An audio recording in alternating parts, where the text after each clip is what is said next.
പക്ഷെ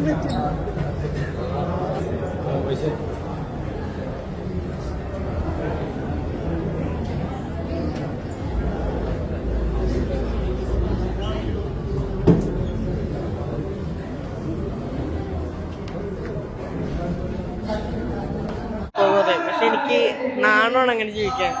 പക്ഷെ വാപ്പിച്ച് പറയും അത് ഒരു കുഴപ്പമില്ല, നീ സ്വന്തമായിട്ട് എടുത്തോ, നീ നിന്റെയാന്ന് വിളിച്ചെടുത്തത്. ഇത് വാപ്പാടെ ചേട്ടാ. ഓൺലൈൻ മീഡിയ ഡോണ്ട് പ്ലേ തന്തയില്ലായ്മ കേട്ടോ. എനിക്കിങ്ങനെ പറയാൻ പറ്റത്തുള്ളൂ. കുറെ പേര് പറയാറുണ്ട് ലാംഗ്വേജ് നോക്കടേ, ഒന്ന് നോക്കാതൂലേ എന്നൊക്കെ പറയാറുണ്ട്. പക്ഷെ എനിക്ക് എന്റെ ഇമോഷൻ ഞാനായിട്ട് സംസാരിക്കാൻ എനിക്ക് പറ്റുന്നുള്ളൂ. ഇങ്ങനത്തെ മറ്റേടുത്ത പരിപാടികൾ കാണുമ്പോൾ എനിക്ക് 10 പറയാതിരിക്കാനും പറ്റുന്നില്ല. കലാഭവൻ നവാസ് എല്ലാവർക്കും അറിയാം. അദ്ദേഹത്തിന്റെ മരണ വാർത്ത ഞങ്ങൾ മലയാളികൾക്കെല്ലാം ഒരു ഷോക്കിംഗ് ന്യൂസ് തന്നെയായിരുന്നു. ആരും പ്രതീക്ഷിക്കാത്ത ഒരു മരണമായിരുന്നു. എനിക്ക് കലാഭവൻ നവാസിന്റെ പേര് പറയുമ്പോൾ ആദ്യം ഓർമ്മ വരുന്നത് ജൂനിയർ മാൻഡ്രിക് എന്ന പടമാണ്. ആ ഒരു കാലഘട്ടത്തിൽ മുകേഷിനോടൊപ്പം അല്ലാണ്ട് ഒരുപാട് പടങ്ങൾ നമ്മുടെയൊക്കെ കുട്ടിക്കാലത്ത് ദിലീപ് അവരുടെയൊക്കെ ആ ഒരു റേഞ്ച് സമയത്തുള്ള ഒരുപാട് പടങ്ങളായിരുന്നു നമ്മുടെ ഓർമ്മകൾ. അതുകൊണ്ട് തന്നെ ഈ നവാസിന്റെ പേര് പറയുന്ന സമയത്ത് എനിക്ക് ആദ്യം മനസ്സിൽ ഓടി വരുന്നത് ജൂനിയർ മാൻഡ്രിക് എന്ന് പറയുന്ന പടമാണ്. ഇപ്പൊ നമ്മുടെ വിഷയം അതൊന്നുമല്ല. നവാസ് അവസാനമായിട്ട് അഭിനയിച്ച പ്രകമ്പരം എന്ന് പറയുന്ന മൂവി ഇറങ്ങിയിട്ടുണ്ടായിരുന്നു. ഈ പടം തിയേറ്ററിൽ വന്ന് കാണാനായിട്ട് നവാസിന്റെ കുടുംബം അവിടെ ഒന്ന് വന്നായിരുന്നു. നവാസിന്റെ കുടുംബം വന്നപ്പോൾ അവിടെ ഓൺലൈൻ മീഡിയാസുകൾ വന്നു. എടാ നിനക്കൊക്കെ രേണു സുധിയുടെ പിന്നാലെ പോയാൽ പോരാടാ, അവളാണെങ്കിൽ സ്വന്തം ഭർത്താവ് ചത്താലും അതിനെടുത്ത് വെച്ച് റീച്ച് ഉണ്ടാക്കാനായിട്ട് നടക്കുന്ന അവളുടെ പിറകെ പോ. അല്ലാണ്ട് ഈ പാവങ്ങളുടെ നെഞ്ചത്തോട്ട് കയറി പടയ്ക്കാതെ. അവർക്ക് താല്പര്യമില്ല. അവര് താല്പര്യമില്ലായ്മ പ്രകടിപ്പിച്ചിട്ടും നീയൊക്കെ വീണ്ടും നിന്ന് വീഡിയോ എടുക്കുന്നല്ലോടാ ഉളുപ്പില്ലാത്തവന്മാരെന്നേ ഞാൻ ചോദിക്കത്തുള്ളൂ. വളരെ മോശമായി പോയി, വളരെ മോശം. ഇങ്ങനത്തെ തോന്നിവാസങ്ങൾ കാണിക്കാതിരിക്കട്ടെ. എന്തുവാടേ നീയൊക്കെ ഓൺലൈൻ മീഡിയ ഒരുപാട് ബഹുമാനിക്കുന്ന ഒരാളാണ് ഞാൻ. നിങ്ങളൊക്കെ ഓരോ സ്ഥലത്ത് പോയി വീഡിയോ എടുക്കുന്നത് കൊണ്ടാണ് ഞങ്ങൾക്കും കണ്ടന്റ് കിട്ടുന്നത്. പക്ഷേ ഇങ്ങനത്തെ മറ്റേടുത്ത പരിപാടി കാണിച്ച് നീയൊക്കെ കണ്ടന്റ് ഉണ്ടായി കഴിഞ്ഞാൽ അതെടുത്ത് വെച്ചിട്ട് താങ്ങിയിട്ട് വാ സൂപ്പർ എന്ന് പറയാൻ എന്നെ കിട്ടത്തില്ല. ഇതൊരു മറ്റേടുത്ത കണ്ടന്റ് ആയി പോയി. സീരിയസിൽ പറയാമല്ലോ, വളരെ പുച്ഛമാണ് തോന്നിയത്. നവാസിന്റെ വൈഫ് താല്പര്യമില്ല എന്ന് പറഞ്ഞ് മാറി നിൽക്കുന്ന സമയത്തും നീയൊക്കെ, എന്നിട്ട് തിയേറ്ററിന്റെ അകത്തും നീയൊക്കെ എന്തോന്നടേ നീയൊക്കെ. നിനക്കൊക്കെ ആ രേണു സുധീരെ പിന്നാലെ പോ. അവളാണെങ്കിൽ നോക്കിയിരിക്കണം, ഭർത്താവ് കത്താലും ആര് കത്താലും അതിനെ വെച്ച് കണ്ടന്റ് ഉണ്ടാക്കി അതുവഴി നെഗറ്റീവ് അല്ലെ റീച്ച് ഉണ്ടാക്കാൻ വേണ്ടിയിരിക്കണം. അവളുടെ പിറകെ പോ, അല്ലാണ്ട് ഇവരുടെ പിറകെ അല്ല പോകേണ്ട. ഞാൻ വീഡിയോ ഒന്ന് കാണിച്ചു തരാം.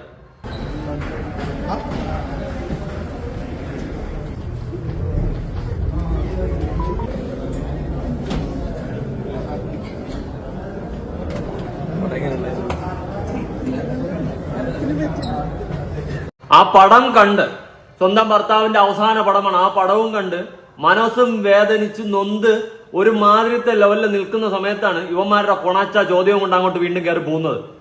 മറ്റേ കൊണ ചോദ്യവും കൊണ്ടാണ് രണ്ടാമത് അവർ നെഞ്ചത്തോട്ട് ഇടിച്ച് കയറി പോകുന്നതും. അവർ ആ ഇമോഷനിൽ അവർ കരയുകയാണ്. അവർ ഒരു വിധത്തിലാണ് അവിടെ പിടിച്ചു നിന്നത്. യുവമാര് പോയി ചോദ്യം ചോദിച്ചത് അവിടെ തീർന്നു. നിങ്ങളൊന്ന് ആലോചിച്ച് നോക്ക്. വല്ലാത്ത നാറിക പരിപാടിയല്ലേ യുവമാര് കാണിച്ചിട്ടുള്ള. എന്തുവാടേ നിനക്കൊക്കെ കണ്ടന്റ് ഒക്കെ ഉണ്ടാക്കണോടെ. എല്ലാവരും പൈസയ്ക്ക് വേണ്ടിയിട്ട് മറ്റതെടുത്ത് ഉണ്ടാക്കാൻ തന്നെയാണ് വീഡിയോ ചെയ്യുന്നത്. എല്ലാവരും പൈസയ്ക്ക് വേണ്ടി തന്നെയാണ് വീഡിയോ ചെയ്യുന്നത്. പക്ഷെ അതിലൊരു എത്തിക്സ് കാണിക്കും. അവരേത് അവസ്ഥയിലാണ് ഏത് സിറ്റുവേഷനിലാണ് നിൽക്കുന്നതെന്ന് ഓർക്കേണ്ട ഒരു സാമാന്യ ബോധമെങ്കിലും നിനക്കൊക്കെ ഉണ്ടാവണം. അല്ലാണ്ട് വന്നിരുന്നിട്ട് എല്ലാം മറ്റേ ഉണ്ടാക്കിയ പരിപാടി കാണിക്കരുത്. അത് ശരിയല്ല, ഒരിക്കലും അത് ശരിയല്ല.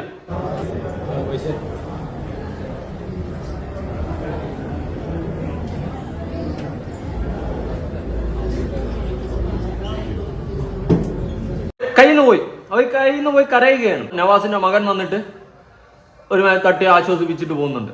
എന്നിട്ട് ആ പയ്യനെ വിടില്ല അവന്മാര്. എന്തോന്നടേ നിന്റെയൊക്കെ വീട്ടിലും ഇല്ലേ ആൾക്കാർ? അവർക്കൊക്കെ ഇതേപോലത്തെ ഒരു അവസ്ഥ ഉണ്ടായി ഇരിക്കുന്ന സമയത്ത് നീയൊക്കെ പോയിട്ട് ഉണ്ടാക്കുവോ? സ്വന്തം വീട്ടിലുള്ള അപ്പനെ അമ്മയെ ഭാര്യയെ മക്കളെയൊക്കെ വെച്ചിട്ട് നീയൊക്കെ റീച്ച് ഉണ്ടാക്കാൻ നിൽക്കുവോ? എടേ എല്ലാത്തിനും ഒരു പരിധി ഉണ്ടേ. നീയൊക്കെ കണ്ടന്റ് എടുക്കാറുണ്ട്, പലയിടത്തും പോയി കണ്ടന്റ് എടുക്കാറുണ്ട്. നിന്നെ ഒന്നും ഞാൻ കുറ്റം പറയാറില്ല. നല്ലതാണ്, നിങ്ങൾ കണ്ടന്റ് എടുക്കുന്നു, നമ്മളത് അറിയുന്ന ഓരോ കാര്യങ്ങൾ. പക്ഷെ ഒരാൾ വേണ്ട എന്ന് പറഞ്ഞ് അതും ഇമോഷണലി ബ്രേക്കായി നിൽക്കുന്ന ഒരു സിറ്റുവേഷനാണ്. ആ സമയത്ത് അവർ വേണ്ട എന്ന് പറഞ്ഞു കഴിഞ്ഞാൽ നമ്മൾ അവിടെ ക്യാമറ ഓഫ് ചെയ്യാനുള്ള മാന്യതയാണ് കാണിക്കുന്നത്. നിങ്ങൾ കണ്ടന്റ് എടുക്കാൻ പോയത് ഞാൻ തെറ്റെന്ന് വീണ്ടും പറയുന്നില്ല. അവരവിടെ വേണ്ട, മതി, സംസാരിക്കാൻ പറ്റത്തില്ല, എടുക്കരുതെന്ന് പറയുന്ന സമയത്ത് നീയൊക്കെ വീണ്ടും ക്യാമറ ഓൺ ചെയ്ത് നിൽക്കുന്നില്ല. ഒരു മറ്റേടുത്ത സ്വഭാവം അതെനിക്ക് അംഗീകരിക്കാൻ പറ്റുന്നില്ല. എന്തോന്നടേ, വളരെ പുച്ഛമാണ് തോന്നുന്നത്, വളരെ പുച്ഛം. ഞാൻ നേരത്തെ പറഞ്ഞല്ലോ, രേണു സുധീരൊക്കെ പറയപ്പോ ഈ രണാസുനെയൊക്കെ നോക്കി കിടക്കണം, അതിന്റെയൊക്കെ പിന്നാലെ തന്നെ നടാം. അതാകുമ്പോ പറ്റിയതാ, ചേർന്ന പരിപാടിയാ.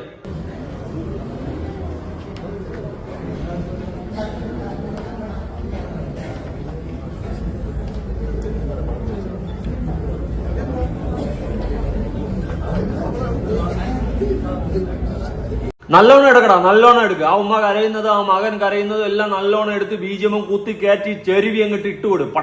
പറക്കട്ട് വീഡിയോ നല്ലതാടാ, നല്ലതാ. ഇങ്ങനെ തന്നെ ചെയ്യണം കേട്ടാ. നീയൊക്കെ എന്തോന്നെ കുറച്ച് മനസാക്ഷി കുത്തം ഉണ്ടാവുന്ന നല്ലതായിരിക്കും. ആ ഉമ്മ പറയുന്നുണ്ട് വേണ്ട, സംസാരിക്കാൻ വയ്യ, വീഡിയോ എടുക്കണ്ട എന്നുള്ള രീതിയിൽ അവർ കൈ കാണിച്ചിട്ട് വീണ്ടും അവർ കരയുന്നത് അടക്കം ഇമോഷണലി ഉള്ള സാധനം അടക്കം എടുത്തിട്ട് ബിജിഎമ്മും കുത്തി കയറ്റി ഓരോന്ന് അടിച്ച് നേരെ അപ്ലോഡ് ചെയ്ത് അതിൽ നിന്ന് കിട്ടണം വാങ്ങിച്ച് ഞണ്ണ് നല്ല സൂപ്പറാ. ഇപ്പൊ കുറെ പേര് പറയും ഓടാ നീ അതെടുത്ത് വെച്ച് കണ്ടന്റ് ഉണ്ടാക്കിയില്ലായിരുന്നു. എടാ ഇതുപോലത്തെ തന്തയില്ലായ്മകൾ കാണിച്ചത് എടുത്തു വെച്ച് പ്രതികരിക്കുക തന്നെ ചെയ്യും. പിന്നെ പ്രതികരിക്കാതെ മിണ്ടാതിരുന്നാൽ മതിയാ. കുറെ ഇനിയിപ്പോ മെഴുകും ചിലപ്പോ നീ അതെടുത്ത് വെച്ച് കണ്ടന്റ് ഉണ്ടാക്കിയില്ലെന്ന് മെഴുകും, എനിക്കറിയാം. അതും അതിന്റെ അപ്പുറവും പറയും. അങ്ങനത്തെവന്മാരാണ് ഇവിടെ ഉള്ളവന്മാര്. ഇനി ബാക്കി കണ്ടു നോക്കാം.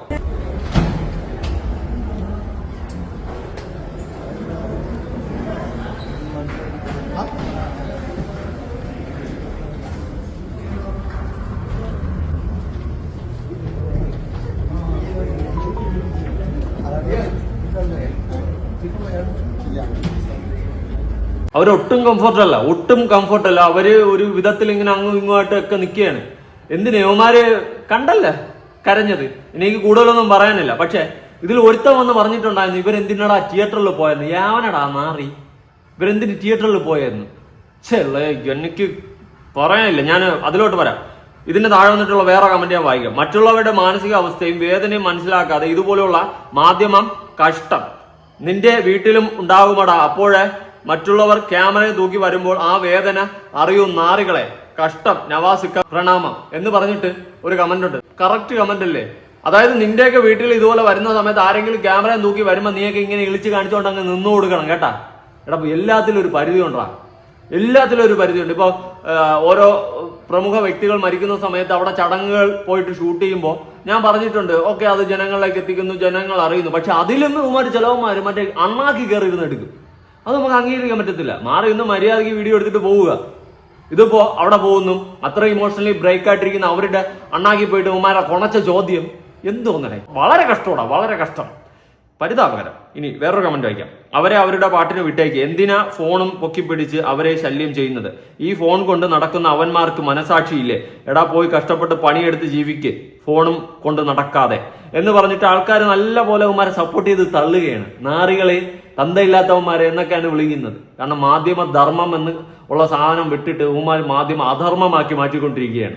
എടാ മീഡിയ നീയൊക്കെ ഉള്ളത് നല്ലത് തന്നെയാണ്, ഒരുപാട് കാര്യങ്ങൾ നമുക്ക് അറിയാൻ സാധിക്കും. പക്ഷേ അതിലെല്ലാത്തിലും എത്തിക്സ് കാണിക്കുക. അറ്റ്ലീസ്റ്റ് അവർ കൈയെടുത്ത് കാണിച്ചിട്ട് ആ വീഡിയോ നിർത്ത് എന്നുള്ളത് സംസാരിക്കാനും വയ്യ, നിർത്തന്ന് പറഞ്ഞിട്ട് വീണ്ടും അവർ കരയുന്നതിനടക്കം എടുത്ത് ഷൂട്ട് ചെയ്ത് നാട്ടുകാരെ കാണിച്ചില്ലേ?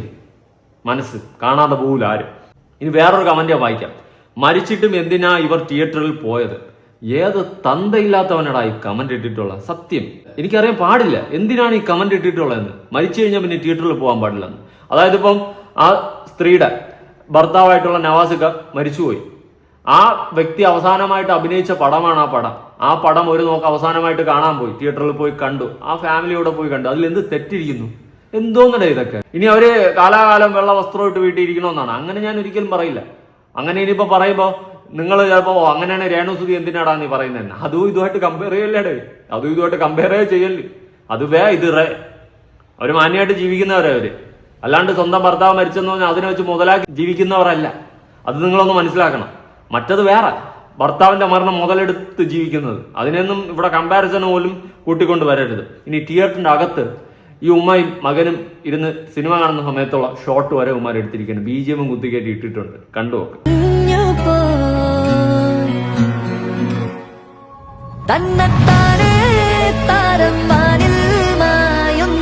ആ പയ്യൻ ഒട്ടും ഓക്കെ അല്ല.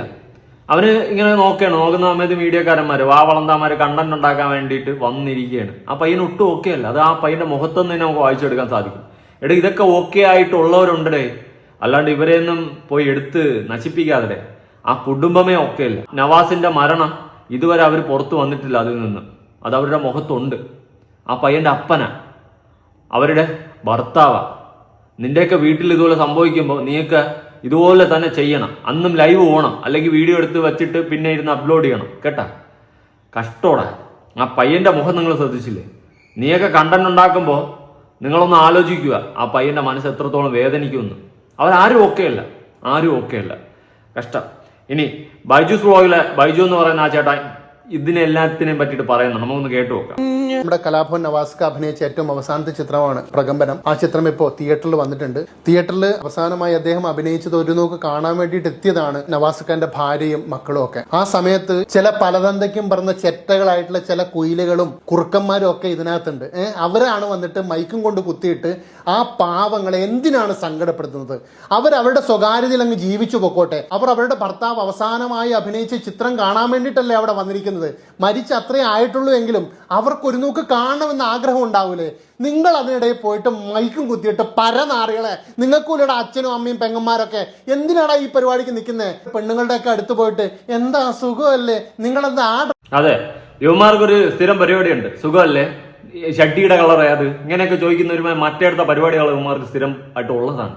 നാറികളെ, എന്ത് തന്തയില്ലായ്മയാണ് കാണിക്കുന്നത്.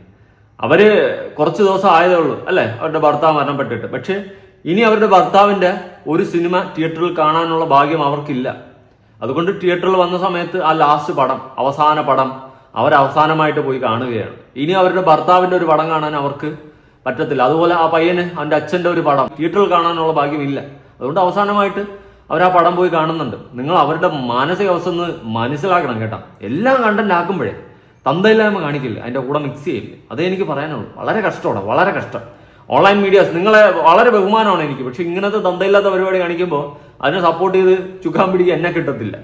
ഈ ഡ്രസ് ഇട്ടായിരുന്നേ, നല്ല സുന്ദരിയാണ് കേട്ടോ. അല്പമാത്രമായ ഡ്രസ്സും ഓരോ ആംഗിളിൽ പെണ്ണുങ്ങളുടെ പല പടങ്ങളും എടുത്തിട്ട് നിങ്ങളെ പ്രചരിപ്പിക്കുമ്പോൾ ഇതൊക്കെ പലതവണയായി പ്രതികരിക്കണമെന്ന് ആഗ്രഹിക്കുന്നതാണ്. എല്ലാ കുയിലുകൾക്കും കുറുക്കന്മാർക്കുള്ള ഏറ്റവും വലിയൊരു മറുപടിയായിട്ടാണ് ഞാനിപ്പോൾ ഈ കാര്യങ്ങൾ സംസാരിക്കുന്നത്. ഇനിയെങ്കിലും അവരുടെ ഫീലിംഗ് മനസ്സിലാക്കി അവരുടെ ഒപ്പം നിൽക്കുക, അല്ലാതെ മൈക്കും കൊണ്ട് കുത്തി അവിടെ പോയിട്ട് അവരോട് പല ചോദ്യങ്ങളും ചോദിക്കുകയല്ല വേണ്ടുന്നത്. ഇതിനൊക്കെ ഒരു സാമാന്യ മര്യാദയുണ്ട്. അവരവിടെ പോയി സിനിമ കണ്ടിറങ്ങിയതാണോന്ന് അറിയില്ല. എന്തായാലും അവരുടെ മുഖത്ത് തളം കെട്ടി നിൽക്കുന്ന സങ്കടം കണ്ടാൽ അറിയാം അവരുടെ അടുത്തേക്ക് മൈക്കും കുത്തി പോകാൻ പറ്റോ ഇല്ല. നിങ്ങളൊരു കാര്യം ശ്രദ്ധിച്ചോന്നറിയില്ല, നവാസ്കയുടെ മകനാന്ന് തോന്നുന്നു. മകൻ ആ ഉമ്മയെ ചേർത്ത് പിടിക്കുന്ന ഒരു പിടുത്തമുണ്ട്. ആ കുഞ്ഞിന്റെ കണ്ണിലെ കണ്ണുനീരും ആ കുഞ്ഞിന്റെ വിങ്ങിപ്പൊട്ടുന്ന ഹൃദയവും മനസ്സിലാക്കാൻ കഴിവില്ലാത്ത കുറെ ചെറ്റകള് പിന്നെയും മൈക്കും തൂക്കി അവരുടെ അടുത്തേക്ക് പോവുക. അവരുടെ നേരെ ക്യാമറയും തൂക്കി മൈക്കും തൂക്കി പോയി ആ നാറി ആരാന്ന് കണ്ടുപിടിക്കണം. സത്യം പറഞ്ഞ പ്രകമ്പനം റിലീസ് ചെയ്യുന്ന ഇന്നത്തെ ദിവസം ഇവൻ എന്തുകൊണ്ടാണ് ആ തിയേറ്ററിൽ പോകുന്നുള്ള കാര്യം ഏതൊരു മനുഷ്യനും മനസ്സിലാവും. സിനിമയെ കുറിച്ച് അറിയാൻ വേണ്ടിയിട്ടൊന്നുമല്ല, ഇവരുടെ സങ്കടം വിട്ടിട്ട് ഈ പട്ടിക്ക് കാശുണ്ടാക്കണം. അതിനു വേണ്ടിയിട്ടാണ് ഇവൻ ഈ മൈക്കും തൂക്കി ഇറങ്ങിയേക്കുന്നത്. ജനങ്ങളുടെ സെന്റിമെന്റ്സ് വിറ്റ് കാശാക്കുന്ന ഇത്തരത്തിലുള്ള ചെറ്റകളെ സമൂഹം തിരിച്ചറിയണം. ഇവർക്കെതിരെ ഇവരുടെ മുഖത്ത് ആഞ്ഞടിച്ച് പ്രതികരിക്കാൻ എല്ലാവരും ഉള്ള കാര്യമാണ്. ബൈജുയോടെ പറഞ്ഞാൽ വളരെ കറക്റ്റാണ്. ഇവന്മാർ തന്തയില്ലായ്മയിലെ കാണിച്ചിട്ടുള്ളൂ ചെറ്റത്തനം. പിന്നെ അല്ലാണ്ട് എന്നാ പറയാനാണ്? യുവമാർക്ക് അറിയാം ഇന്ന് ആ പടം ഇറങ്ങുന്നതുകൊണ്ട് കുടുംബം വരുമെന്ന് നേരത്തെ യുവമാരെ അറിഞ്ഞു വെച്ചുകൊണ്ട്, അല്ലെങ്കിൽ അവർ വരും എന്ന് ഉറപ്പിച്ചുകൊണ്ട് യുവമാർ വന്നതാണ്. വന്നിട്ട് അവിടെ ബൈറ്റ് ഉണ്ടാക്കിയതാണ്. എന്നാലും കുറച്ച് എത്തിക്സ് കാണിക്കടാ ഊളകളെ. മീഡിയക്കാരന്മാരെന്ന് വെച്ചിട്ട് എന്ത് തന്തയില്ലായ്മ കാണിക്കരുത്. ഇനി ഈ നവാസിക്കയുടെ വൈഫിന്റെ അച്ഛനും അതുപോലെ നവാസിന്റെ മകനും കൂടി നിന്നും കൊണ്ട് ഒരു ഇന്റർവ്യൂ കുറച്ച് ബൈറ്റ് കൊടുത്തിട്ടുണ്ട്. നമുക്ക് അതൊന്ന് കണ്ടു നോക്കാം. ഇങ്ങനെ എല്ലാവരും പറയും ഇങ്ങനെ അത് മറക്കാൻ പറ്റില്ല, ഒരിക്കലും ആവില്ല. ഞങ്ങൾ ജീവിക്കണമെന്ന് തന്നെ തോന്നില്ല നമുക്ക്. അത് നമ്മൾ അങ്ങനെ ആയിപ്പോയി. എല്ലാവരും മോളെ ഒന്ന് പിക്കപ്പ് ചെയ്തെടുക്കാനായിട്ടുള്ള ശ്രമമാണ്. അപ്പം മൂത്ത മോള് ടീച്ചറാണ്. അപ്പം അവള് വന്ന ഇടയ്ക്ക് ഇങ്ങനെ പിക്കപ്പ് ചെയ്യാൻ നോക്കും. പിന്നെ അതിലേക്കാണല്ലോ വരുന്നത്. അവസാന നാളുകളിൽ ഒരു ഇന്റർവ്യൂ തന്നത് ഞങ്ങളുടെ ചാനലിലാണ്, ഈജ സിനിമയുടെ. എന്നും അവസാനത്തെ ഇന്റർവ്യൂ അതായിരുന്നു എന്ന് തോന്നുന്നു. ആ അവസരത്തിൽ രഹ്നത്ത പറഞ്ഞ വാക്കുകൾ ഇങ്ങനെയാണ്: അടുത്തൊരു ജന്മം ഉണ്ടെങ്കിലും നവാസിക്കയുടെ വൈഫായിട്ട് എനിക്ക് ജീവിക്കണം എന്നുള്ളതാണ്. രഹ്നത്തയെ പറ്റി എന്ത് ചോദിക്കണമെന്ന് അറിയില്ല. എല്ലാവരും തിരയുന്ന ഒരു മുഖം ഇപ്പോഴും അതെ രഹ്നത്ത ഓക്കെ ആണോ എന്നുള്ളതാണ്. അവർ തമ്മിൽ ജീവിതത്തില് ഒരു വഴക്ക്, ഒരു ഭാര്യ ഭർത്താക്കന്മാരാകുമ്പോൾ എന്തെങ്കിലുമൊക്കെ ഉണ്ടാവും. അങ്ങനെ ഒരു പ്രശ്നമേ ഇല്ല അവർ തമ്മിൽ. അവര് ഭാര്യ ഭർത്താക്കന്മാരും മക്കളും 3 പേര്, ഞാൻ, വൈഫ്. ആ ലോകം അങ്ങനെയാണ്. പുള്ളി അല്ലാതെ ഒരാളോടൊരു വൈരാഗ്യം ഒരാളെ വൈരാഗ്യം അല്ലെങ്കിൽ ഒരാൾ അങ്ങനെ ഇന്ന് വരെ അങ്ങനെ ഒന്നും പറഞ്ഞിട്ടില്ല. എന്താ വാപ്പ മരിച്ചിട്ട് ഇത്രയും ദിവസമായി, കുറച്ച് ദിവസമായി, എന്നിട്ടും ആ മകന്റെ മുഖത്ത് ആ വിഷമം മാറിയിട്ടില്ല. അവൻ എത്രത്തോളം ദുഃഖത്തിലാണെന്ന് ആ മുഖം കാണുമ്പോൾ തന്നെ അറിയാം. പ്രത്യേകിച്ച് വളരെയധികം സന്തോഷത്തോടെ കഴിഞ്ഞു പൊയ്ക്കൊണ്ടിരുന്ന ഒരു കുടുംബമാണ്. അത് ഇന്റർവ്യൂവിൽ നിന്നും അതുപോലെ നവാസിക്കയുടെ പല സംസാരത്തിൽ നിന്നും ഇപ്പോഴത്തെ ഇവരുടെ ഈ കുടുംബത്തിന്റെ ഒരു പെരുമാറ്റത്തിൽ നിന്ന് തന്നെ നമുക്ക് മനസ്സിലാക്കാൻ സാധിക്കും. വളരെയധികം നഷ്ടമാണ്, തീരാത്ത നഷ്ടമാണ് ആ കുടുംബത്തിന് ഉണ്ടായിട്ടുള്ളത്. നമ്മളത് മനസ്സിലാക്കുക. അത് മനസ്സിലാക്കി വേണം പെരുമാറേണ്ടത്. ആ മകന്റെയൊക്കെ മുഖം ഒന്ന് ശ്രദ്ധിച്ചു നോക്ക് നിങ്ങൾ. ആ മകൻ ഇത്രയും ദിവസമായിട്ടും ആ മകൻ ആ ഒരു ട്രോമയിൽ നിന്നും പുറത്ത് വന്നിട്ടില്ല. ഓക്കെ അല്ല, സ്വന്തം വാപ്പ നഷ്ടപ്പെട്ട വിഷമം അവന്റെ മുഖത്ത് ഇപ്പോഴും കൊണ്ട് മാറിയിട്ടില്ല. ഇനിയും അവന് സമയം വേണം, ഒരുപാട് സമയം വേണ്ടി വരും. ആ ഒരു രീതിയിലാണ് ആ മകൻ നിൽക്കുന്നത്. അതുപോലെ തന്നെ നവാസിന്റെ വൈഫും അവര് കൈയെടുത്ത് കാണിക്കുകയാണ് വേണ്ട ഇങ്ങനെ, എന്നിട്ടും അണ്ണാക്കി കൊണ്ടുവച്ച് ക്യാമറ എടുത്ത് അതിന്റെ ആ ഒരു ഇമോഷനും വെച്ച് കണ്ടന്റ് ആക്കിയവന്മാരെ, തന്തയില്ലാത്തവന്മാരെ. പിന്നെ പുള്ളി എല്ലാം കൊടുക്കുന്ന ആളാണ്. ഏത് ആര് വന്നാലും ഒരാളെ ആരോഗ്യം നോക്കാറില്ല പുള്ളി. അങ്ങനെ ചെയ്യുന്ന ആളുകളാണ്. എൻ്റെ ഫാമിലിക്കൊക്കെ അറിഞ്ഞ് ചെയ്യുന്ന ആളുകളാണ്. ചോദിച്ചിട്ടല്ല, എല്ലാം അറിഞ്ഞ് ചെയ്യുമല്ല. ആ മോനെന്താ ഇങ്ങനെ ദൈവം കൊണ്ടൊന്ന് വെച്ചെന്ന് അറിയില്ല. പിന്നെ എല്ലാവരും പറഞ്ഞു ഇങ്ങനെ നല്ലവരെ ആദ്യം വിളിച്ചു കൊണ്ടുപോകും എന്നൊക്കെ പറയണം. അങ്ങനെ അപ്പം നമ്മളൊക്കെ ചീത്തയായിട്ട് ജീവിച്ചാൽ മതിയെന്നാണ് നമുക്ക് തോന്നിപ്പോകുന്നത്. നമ്മളുടെ ഫീലാണ് പറയുന്നത്. മോനൊരിക്കലും പടച്ചോന്റെ തെറ്റായ തീരുമാനം, അതിലെനിക്കൊന്നും പറയാനില്ല. വല്ലാത്ത അവസ്ഥ. ആ കുടുംബത്തിന്റെ ദുഃഖത്തിൽ പങ്കുചേരാൻ കഴിഞ്ഞില്ലെങ്കിലും ദയവ് ചെയ്തിട്ട് അവരെ ദ്രോഹിക്കാതിരിക്കും കേട്ടോ. രേണു സുധീരൊക്കെ പറയാൻ പോട്ടെ, ഈ രണാസുനെയൊക്കെ ആകുമ്പോൾ നിനക്കൊക്കെ പറ്റിയ ടീമാണ്. നീയൊക്കെ ചോദിക്കുന്നതിന് എല്ലാത്തിനും എന്തെങ്കിലുമൊക്കെ കൊണാന്ന് പറഞ്ഞു തരും. അതിന്റെയൊക്കെ പറയാ പോ. അതൊക്കെയാണ് നിനക്കൊക്കെ പറ്റിയ ടീം. സത്യമുള്ള കാര്യം പറഞ്ഞത്. എനിക്കറിയാം, ഈ കണ്ണ് നിറയുമ്പോൾ എൻ്റെ അച്ഛന് മരിച്ചതാണ്. അപ്പോൾ കണ്ണ് നിറയുമ്പോൾ എനിക്കറിയാം ഒരു വേദന. എങ്കിലും നിങ്ങൾ സുഹൃത്തുക്കളായിരുന്നു അല്ലേ അച്ഛൻ? ഏറ്റവും കൂടുതൽ എന്ന് പറഞ്ഞാൽ ഫ്രണ്ട്സായിട്ട് ഏറ്റവും കൂടുതൽ ഞാൻ കണ്ടത് സ്കൂളിലാണെങ്കിലും ഫ്രണ്ട്സ് ഉണ്ട്. പക്ഷെ വീട്ടിലെ ഏറ്റവും കൂടുതൽ ഫ്രണ്ട്സായിട്ട് വാപ്പാനെ മാത്രമേ ഞാൻ കണ്ടിട്ടുള്ളൂ. വാപ്പച്ച എപ്പോഴും എൻ്റെ കൂടെ ഉണ്ടാവും. വല്ല വിഷമം സ്കൂളിൽ വല്ല തല്ലടന്നാലോ, വല്ല നടക്കാറില്ല, എന്നാലും വല്ല വിഷമം ഉണ്ടെങ്കിലോ വാപ്പച്ച ഒന്ന് ചോദിക്കും എന്തുണ്ടായെന്ന്. അപ്പോൾ ഞാനിതെല്ലാം പറയും. വാപ്പാക്കപ്പോൾ അതിനെ സമാധാനപ്പെടുത്തും, എല്ലാം ചെയ്യും. എപ്പോഴും വാപ്പ കൂടെ ഉള്ളപ്പോൾ സന്തോഷം മാത്രമേ ഉണ്ടായിട്ടുള്ളൂ. അപ്പനും മോനും നല്ല സുഹൃത്തുക്കളാണെന്ന് മനസ്സിലാക്കാൻ ഈ മകന്റെ ഇത്രയും വാക്കുകൾ മാത്രം മതി.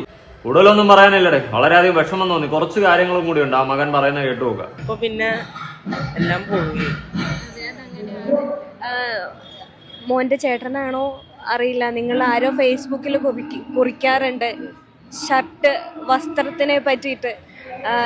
അതായത് എൻ്റെ ഷർട്ട് ഇട്ടുകൊണ്ട് പൊക്കോ എന്ന് പറയുന്ന ഒരു അച്ഛൻ വളരെ അപൂർവമായിട്ടുള്ളൂ. ആ ഷർട്ട് ഇട്ടാമോ നിൽക്കുന്ന ഒരു ഫോട്ടോയും ഇവിടെ ഉണ്ടായിരുന്നു. ശരിക്കും നിങ്ങൾക്കും കൂടെ കൂട്ടിയാണ് അദ്ദേഹം വസ്ത്രം വാങ്ങിക്കാറല്ലേ? എനിക്ക് വാപ്പാടെ എല്ലാ ഡ്രസ്സും എനിക്ക് ഇഷ്ടമാണ്. ഞാൻ അപ്പോൾ ഓരോ ഇതിന് പോകുമ്പോഴും എനിക്ക് സ്കൂളിൽ പ്രോഗ്രാം നടക്കും. അപ്പം ഞാൻ വാപ്പച്ചോട് ചോദിക്കും എനിക്ക് ഈ ഡ്രസ്സ്, വാപ്പ പറയാതെ എടുത്തോന്ന് പറയും. പക്ഷെ എനിക്ക് നാണമാണ് അങ്ങനെ ജീവിക്കാൻ. പക്ഷെ വാപ്പച്ച പറയും അത് ഒരു കുഴപ്പമില്ല, നീ സ്വന്തമായിട്ട് എടുത്തോ, നീ നിൻ്റെയാന്ന് വെച്ചെടുത്തത്. ഇത് വാപ്പാടെ ചേട്ടാ.